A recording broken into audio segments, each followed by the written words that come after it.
Hello everyone, আমি nail artist Riya. তো আজকে আমি আবার নিজের একটা কাজের ভিডিও তোমাদের সঙ্গে শেয়ার করতে চলে এলাম।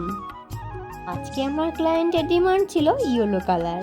ইয়েলো কালার ছাড়াও ওর তেমন কোনো ডিজাইন ছিল না। ও আমাকে বলেছিল তুমি যে কোনো ডিজাইন করে দাও আমার হাতে, আমার কোনো প্রবলেম নেই, আমার কোনো পছন্দও নেই, শুধুমাত্র আমার একটাই সমস্যা, আমাকে ইয়েলো কালারই করে দিতে হবে।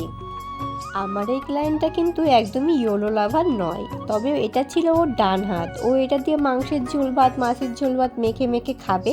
তো সেই জন্য আর কি ওর নখটা যাতে কালার ডিসকালার না হয়ে যায়, সেই জন্য ও ইয়েলো কালার করবে।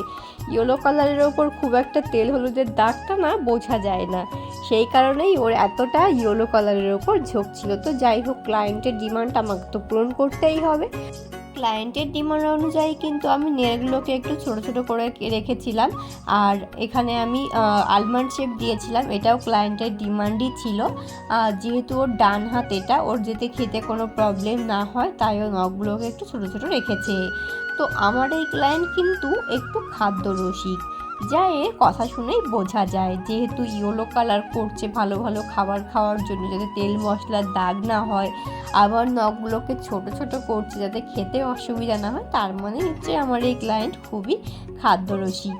ক্লায়েন্টের ডিমান্ড যেহেতু, সেটা তো আমাকে পূরণ করতেই হবে। তো ক্লায়েন্টের ডিমান্ড মেনেই আমি কাজ করছিলাম। আর এখন দেখো, আমি পুরোপুরিভাবে হার্ড জেল কমপ্লিট করে সুন্দর করে সেটাকে কিওর করে, আমি 120 সেকেন্ড হার্ড জেলটাকে কিওর করে নিয়েছিলাম।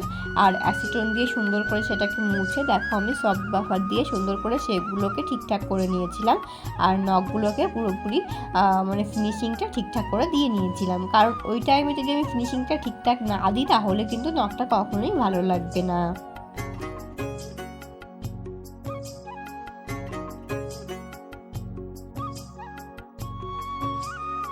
আর তারপরে আমি এখানে 2 কোট বেস কালার করিয়ে নিয়েছিলাম। এখানে এটা আমি ইউজ করেছিলাম সিল্কের base colour, 126 number base colour ছিল এটা। আমি 2 কোট পলিশ করিয়ে নিয়ে, দেখো আমি এখানে ইয়েলো ওমরে করে দিয়েছিলাম আর হালকা গ্লিটার করেছিলাম, আর আমার ক্লায়েন্টের খুবই পছন্দ হয়েছিল।